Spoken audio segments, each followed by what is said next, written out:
గత 3-4 రోజులుగా రాష్ట్రంలో జరుగుతున్న పరిణామాలు చూస్తే ముందు బాధ కలుగుతుంది, ఆవేదన, ఆక్రోశం, ఆ తర్వాత ఆగ్రహం. మామూలు ఆగ్రహం కాదు, ఒళ్ళు మండిపోతుంది. మనం ప్రజాస్వామ్యం మనం డిక్లేర్ చేసుకుని రిపబ్లిక్ డే మననే అయిపోయింది. ఒక రిటర్న్ రాజ్యాంగం, ప్రపంచంలోనే అత్యుత్తమమైన దానిగా పరిగణించబడే భారత రాజ్యాంగం. అది ఇచ్చే హక్కులు, వ్యవస్థలకున్న అధికారాలు, పరిమితులు,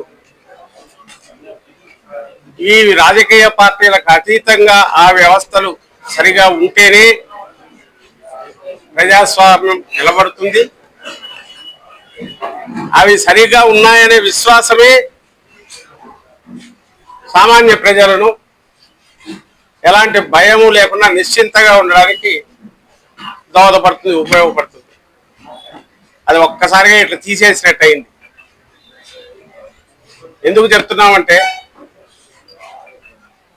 3-4 రోజులుగా మొదలుపెట్టి నిన్న సాయంత్రం గుంటూరులో 5:30 గంటల 6 గంటల పాటు పోలీసుల భద్రత మధ్య మౌన ప్రేక్షకులు కూడా కాదు, వాళ్ళకు ప్రొటెక్షన్ ఇస్తుండగా 1000 నుంచి 1500 మంది బ్యాచ్లు, వాళ్ళు ఎవరు కార్యకర్తలు కాదు, గుండాలు, పచ్చి గుండాలు. తెలుగుదేశం పార్టీ గుండాలు కావచ్చు, లేదా తెలుగుదేశం పార్టీ అధినాయకుడు, లేదా ఆయన పుత్రరత్నం, లేదా ఆ పార్టీ ప్రోత్సహించి ఆర్గనైజ్డ్ క్రిమినల్స్ బ్యాచ్ కావచ్చు. గుంటూరులో ఏం చేశారనేది మొత్తం ప్రపంచం అంతా చూసింది. అది చూస్తే ఎవరికైనా భయం వేస్తుంది. ఎక్కడైనా ఒక గుంపు చేరితే చెదరు చేసే పోలీసులు అక్కడ ఆ గుంపు చేరడమే కాకుండా రాళ్లతో పెట్టి తీరిగ్గా కొట్టుకుంటూ, గుణపాలు తెచ్చి పొడుస్తూ, పెట్రోల్ బాంబులు తెచ్చి వేస్తూ ఉంటే వాళ్ళకు రక్షణగా నిలబడి, అంబటరాంబాబు ఇంటి దగ్గర గురించి చెప్తున్నా, దాన్ని ప్రశ్నించడానికో లేదా అంబటరాంబాబు గారిని కలవడానికో వెళ్లాలని చూసిన వైఎస్ఆర్సీపీ వాళ్ళ మీద ఆ గుండాలు దాడి చేస్తుంటే వీళ్ళకే సర్ది చెప్పి వద్దులే, మీరు వీళ్ళతో ఎందుకు వెళ్ళిపోండి అని పంపించేసి ఉన్నత పోలీసు అధికారులు కాంటాక్ట్ చేసి, అయ్యా ఏం జరుగుతుంది కొంచెం చూడండి, పొరపాటున ఏదైనా జరిగితే ప్రాణాలకే హాని ఉంది, మా నాయకుడి ప్రాణాలకు హాని. అక్కడ మైనారిటీ మహిళ, మా గుంటూరు ఈస్ట్ ఇన్ఛార్జి ఫాతిమా గారు కూడా ఉన్నారు. ఇలాగే వాళ్ళే కాకుండా మా పార్టీ నాయకులు ఉన్నారు.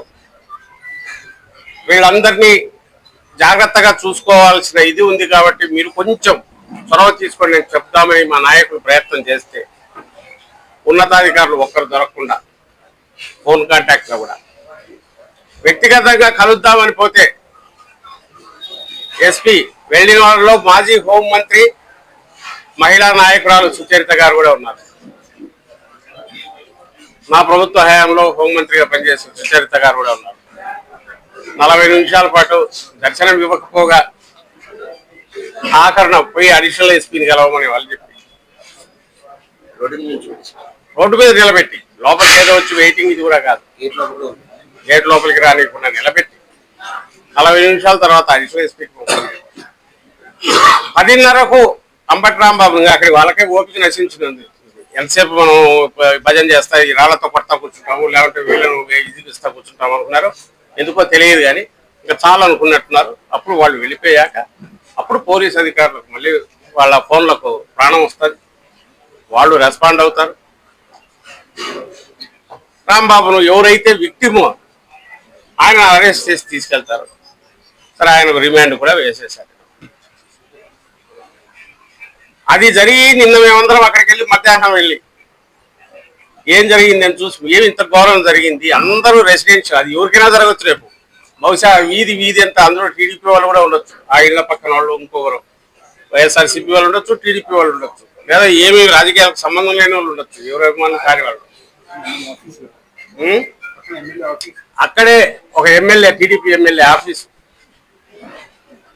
అక్కడ అంతా పెట్టుకున్న దగ్గర ఒక సెక్యూర్డ్ ప్లేస్గా ఉండాల్సిన దగ్గర 5:30 గంట పాటు పోలీసుల సమక్షంలో పోలీసుల ఆధ్వర్యంలో అధికార పార్టీ గుండాలు రెచ్చిపోయి అటాక్ చేసి జరగడం అనేది బహుశా చరిత్రలో ఎక్కడా విని ఉన్నాం. ఇవన్నీ వీడియోలు తీస్తున్నట్టు కూడా తెలుసు. బహుశా వాళ్ళే తీసి ప్రచారంలోకి తెచ్చినా కూడా అంటే ఒక మెసేజ్ పంపాలనుకున్నట్టున్నారు.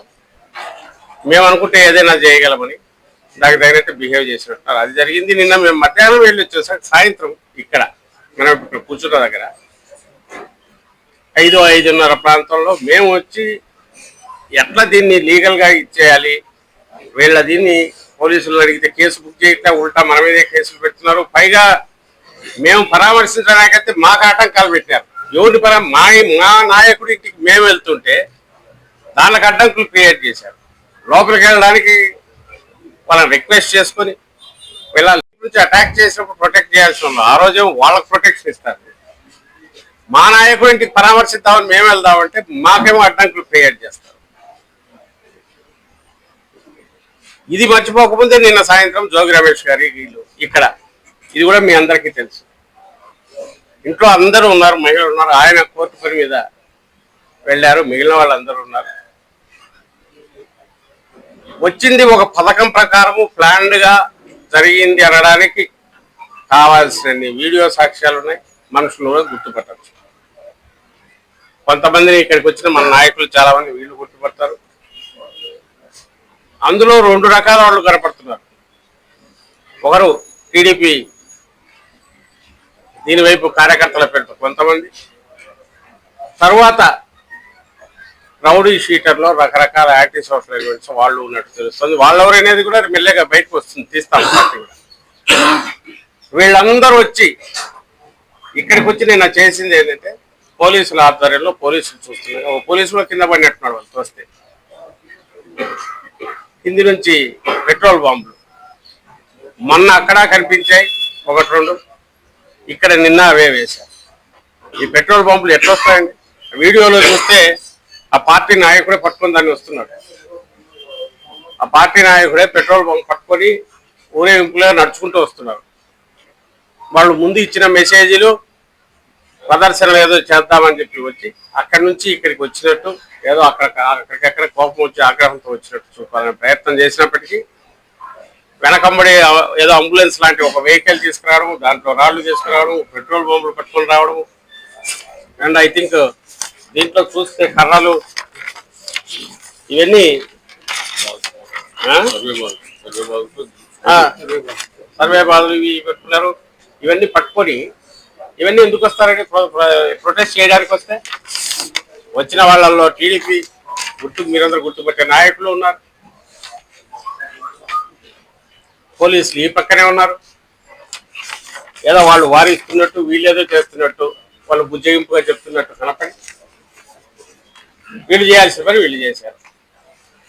ఏం తీసుకొని వచ్చారంటే ముందే ప్రిపేర్డ్గా వచ్చారు. ఎట్లా వస్తారని తెలియకడుగుతాను. పోలీసు ఇక్కడే ఉన్నారు, వాళ్ళు వచ్చారు, వాళ్ళు వెనకబడి వచ్చారు, అంతా అయ్యాక సాగనంపారు. కింది నుంచి వాళ్ళు వేసిన దాంతో జరిగిన డ్యామేజ్ చూస్తే కేవలం ఆ గేట్ కన్నా లేకపోతే నాకు తెలిసి అక్కడ రాంబాబు విషయంలో కూడా గేటే ప్రొటెక్ట్ చేసింది. ఇక్కడ కూడా ఈ హై ఎత్తున్న గేట్ లేకపోతే లోపలికి వస్తే ఇల్లంతా కూడా తగలబెట్టేవాళ్ళు లేదా విధ్వంసం సృష్టించేవారు, ప్రాణాలు కూడా హాని జరిగేది. రమేష్ గారి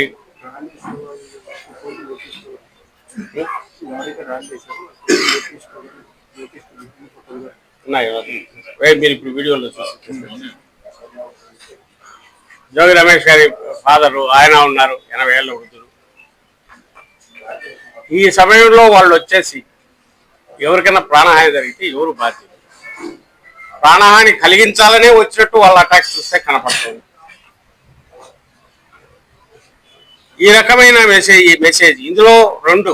ఒకటి, అధికారంలో ఏ రాజకీయ పార్టీ అయినా ఇట్లా వ్యవహరించడము అంటే అది రాజకీయ పార్టీగా ఉండడానికి కూడా దానికి అర్హత లేదు. అందులోనూ అధికారంలో ఉన్న పార్టీ అలాంటి పార్టీ వస్తే అంతకంటే ఘోరమైన విపత్తు ఏ ప్రజాస్వామ్యంలో. దానికి తోడు నిష్పాక్షికంగా కొంతైనా వ్యవహరించాల్సింది పోలీసు వ్యవస్థ. అందులో వీళ్ళు తమకు కావాల్సిన వాళ్ళని మాత్రమే పెట్టుకుని వాళ్ళ దారికి తెచ్చుకొని వాళ్ళ ద్వారా ఆపరేట్ చేస్తున్న పద్ధతి చూస్తే ఎంటైర్ వ్యవస్థను కూడా వాళ్ళు పోలీసు వ్యవస్థను కూడా నిర్వీర్యం చేసి తమ ఇష్టాలకు తగినట్టు నడిచేటట్టు చంద్రబాబు నాయుడు గారు ఆయన పుత్రరత్నం వాళ్ళను దారిలోకి తెచ్చుకొని వాళ్ళ ద్వారా నడుపుతున్నట్టు కనపడుతుంది సాక్ష్యాలతో సహా. అరాచకం రాజ్యం వెళ్తుంది అన్నామంటే ఒకే అరాచకం కాదు, ఆర్గనైజ్డ్ వ్యవస్థీకృతమైన అరాచకం, వ్యవస్థీకృతమైన కోఆర్డినేటెడ్ ఒక సెంట్రలైజ్డ్ సెంట్రల్ కమాండ్తో కేవలం ఒక నియంత్రణ పాలనలో మాత్రమే జరుగుతుంది. అరాచకం అంటే ఉదాహరణ కొట్టుకుంటూ పోతుండొచ్చు, ఎవరు బలం ఉంటే కర్ర ఉన్న వాడి దగ్గర అట్లా జరగట్లా. ఎప్పుడైతే ఆయుధాల చేతులు రూల్ చేయడం మొదలు పెడితే ఇంకా డిక్టేటర్షిప్ అంటే అదే ఇంకా ఏ హక్కులు ఉండవు. అది ఈరోజు ప్రత్యర్థి పార్టీ మీద మొదలవుతుంది, రేపు అందరి మీద ఉంటుంది, సామాన్యుల మీద ఇప్పటికే మొదలైపోయింది. ఎక్కడికెక్కడ మొత్తం రాష్ట్రం మొత్తం అతలాకుతలం అవుతుంది. ఆ సిమ్టమ్స్ స్ట్రాంగ్ గా ఇప్పుడు కనపడుతున్నట్టు ఈ 2-3 రోజుల పరిణామాలు చూస్తే కనిపిస్తాయి. దానికి ముందు అక్కడ విడుదల రజని ఆమె మీద అటాక్ కానీ, దానికి ముందు బ్రహ్మనాయుడు మీద అటాక్ కానీ, భూమన కరుణాకర్ రెడ్డి ఇంటి దగ్గరికి వెళ్ళడం కానీ, గతంలో ప్రసన్న కుమార్ రెడ్డి ఆయన ఇంటి మీదకి పోయి అక్కడ పెద్దామె ఏజ్లో పెద్దామె ఒక్కరే ఉన్నారు, ఆ ఇల్లంతా విధ్వంసం, షాక్ తిన్నాం. అట్లా సాధ్యమాని ఏదో ఊరు బయట ఎక్కడో పల్లెల్లోనో బందికోట్లో ఎవడో వచ్చి కొట్టిపోతున్నారంటే సడన్ అటాక్ చేసిపోయారు, పోలీసులు వచ్చేసరికి లేట్ అయింది అనుకోవచ్చు. నగరం నడిబొట్టున పోలీసుల సమక్షంలో పోలీసులు చూస్తుండగా, పోలీసులు ఎంకరేజ్ చేస్తుండగా, ప్రొటెక్ట్ చేసుకునేవాడిని చేసుకునేకుండా వాళ్ళు కాళ్ళు చేతులు పట్టుకునే ప్రొటెక్ట్ చేయడానికి పోయిన మమ్మల్ని ఎక్కడికెక్కడ ఆపి రానియకుండా చేసి మళ్ళీ ఏదైనా అంటే అరెస్ట్ చేసి ఉల్టా కేసు. నిన్న సాయంత్రం ఇది తెలియగానే రమేష్ లేరు, పరిస్థితి తెలుసుకుందామని మా పార్టీ నాయకులు, పార్టీ జిల్లా అధ్యక్షుడు అవినాష్, ఇతర నాయకులు మన విష్ణు, వెల్లంపల్లి శ్రీను, జగన్మోహన్ రావు గారు, అలాగే మాకు తన్నీరు నాగేశ్వరరావు గారు జగేపేట కోఆర్డినేటర్ వాళ్ళు, స్వామిదాస్ గారు తిరువురు నుంచి, అరుణ్ కుమార్ ఎమ్మెల్సీ, వీళ్ళందరూ కూడా ప్రయత్నం చేస్తే రీచ్ ఎక్కడ వాళ్ళని అక్కడికి ఆపేశారు. అవినాష్ వీళ్ళని అయితే ఐ థింక్ వాళ్ళు ఎక్కడికక్కడ అరెస్ట్ చేసి తీసుకుపోయినట్టున్నారు. అంటే ఇక్కడ జరిగితే ఏం జరిగిందో తెలుసుకోవడానికి కూడా అవకాశం ఇవ్వట్ల. అదే ఇది ఎక్కడన్నా ఉంటుందా? ఎవరైతే అటాక్ చేశారో వాళ్ళకి ప్రొటెక్షన్, వాళ్ళ మీద కేసు ఏం పెట్టారో తెలియదు. నాకైతే సూమోటి పత్రికలో వచ్చిందని నాకైతే నమ్మకం లేదు. ఒకవేళ పెట్టింటే పోలీసులకు ఎవరు తెలియదు ఇందులో. ఆ వీడియో పెట్టుకుని చూస్తే అసలు ఇక్కడికి వచ్చి ముందు ఏం జరిగిందో తీసుకోవాలిగా. ఇంటి దగ్గర ఇక్కడ వచ్చి ఏమేమి జరిగింది, ఎట్లా అటాక్ జరిగింది, ఎవరెవరు వచ్చారు, ఏం చేశారు, అది జరగల. ఇంతవరకు పంచనామా ఎవరైనా వచ్చారా? వాళ్ళు పోలీసు వీళ్ళు ఎవరైనా రావడం కానీ తీసుకోవడం లేదు, ఫోరెన్సిక్ తీసుకునే లేదు. అలాగే నిందితులు వీడియోలో ఉన్నారు, వాళ్ళను గుర్తుపట్టే దీనికోసం ఐడెంటిఫికేషన్, దీనికి పెరేడ్ చేయించడం, ఇంకోటం. ఈవేళ వార్ ఫుటింగ్ మీద జరిగిందా? అది జరగలేదు. పైగా జోగి రమేష్ మీద 4 కేసులు. ఏం కేసులు పెట్టారంటే సేమ్ దుర్భాషలాడ. లోకేష్ కు ఏమన్నా చిప్పు దొబ్బింది అని అన్నారు. బుర్ర లేదో బుర్ర పాడైపోయింది అనడం కూడా ఆ పార్లమెంటరీ అన్పార్లమెంటరీ అనే అవుతుంది అనేది ఎవరికి తెలియదు.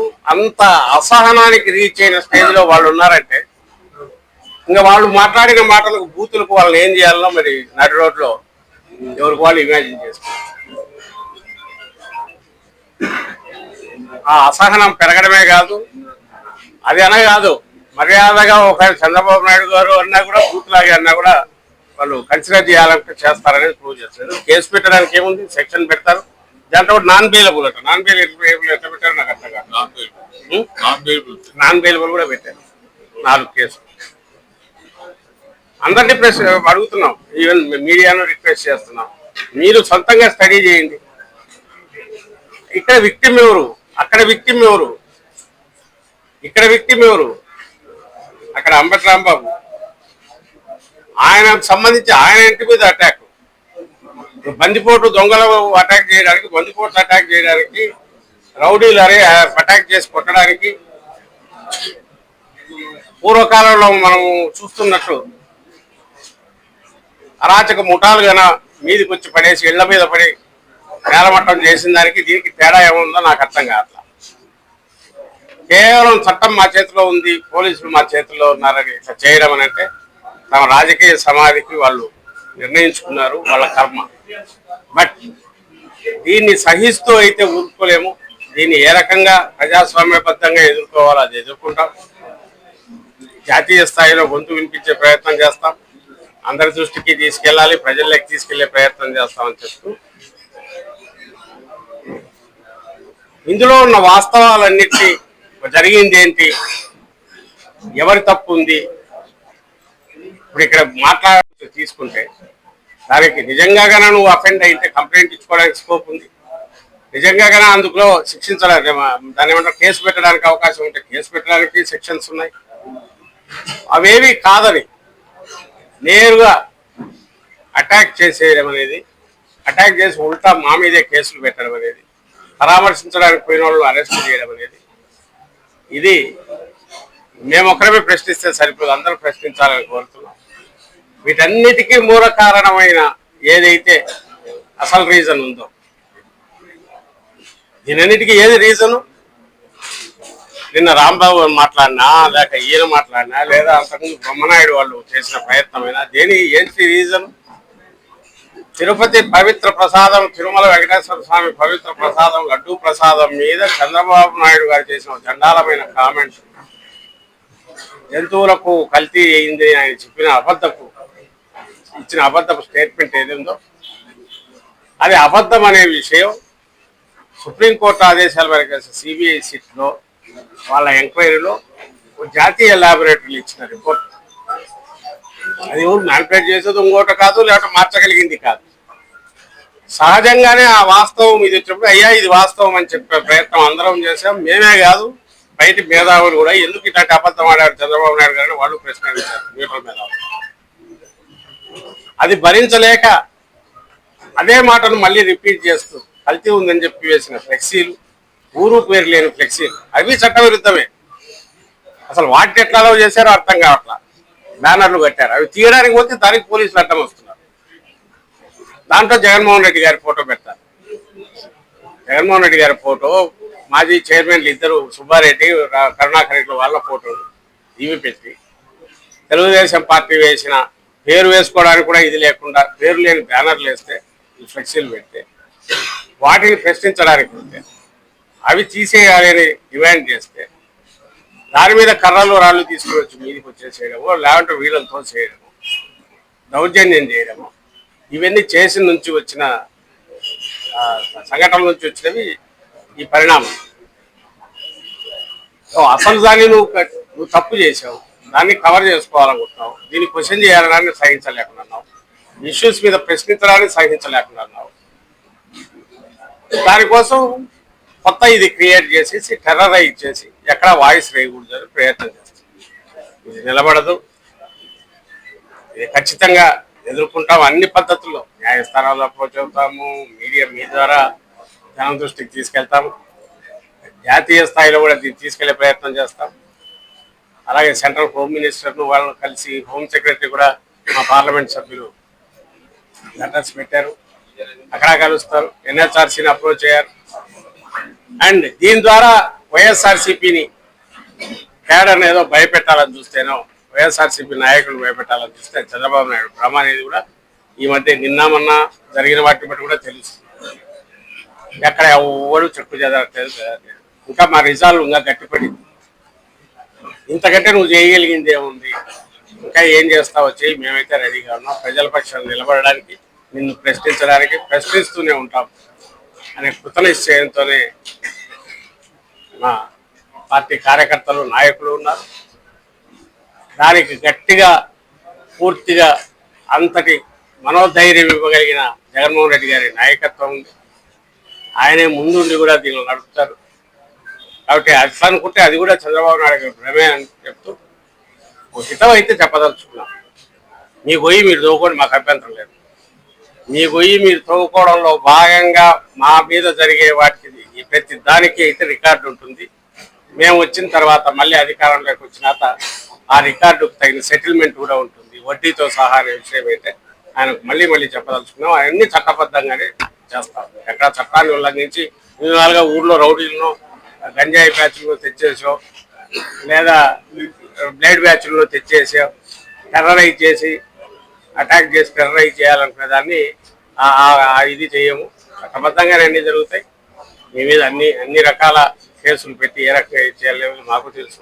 ఒకవేళ మాకు తెలియని మీరు నేర్పిస్తున్నారు కాబట్టి ఖచ్చితంగా మీకు దీనికి తగిన మీకు వాటి రిటర్న్ గిఫ్ట్ అనేది ఖచ్చితంగా ఉంటుంది. నేను మీ అందరికీ చంద్రబాబు నాయుడు గారికి చెప్తున్నాను, మరోసారి చెప్తున్నాము. ఎవ్వరము ఎక్కడా బెదరట్లేదు, కేడర్ బెదరట్లేదు, నాయకులు పోయట్లేదు. కృత నిశ్చయంతో ఉన్నాం. ప్రజల పక్షాన పార్టీ ఉంటుంది. ఇప్పుడు కూడా ప్రజల అంశాలను పైకి తీసుకురావాలని బయటకే తెస్తాం. ఈయన ఎన్ని అడ్డంకులు క్రియేట్ చేసినా వీటి పక్క ఫైట్ చేస్తూనే ప్రజలు ఎదుర్కొంటున్న సమస్యలన్నిటి మీద వైఎస్ఆర్ కాంగ్రెస్ పార్టీ ముందుండి పోరాడుతుందనే విషయం మరోసారి అందరికీ చెప్తాం.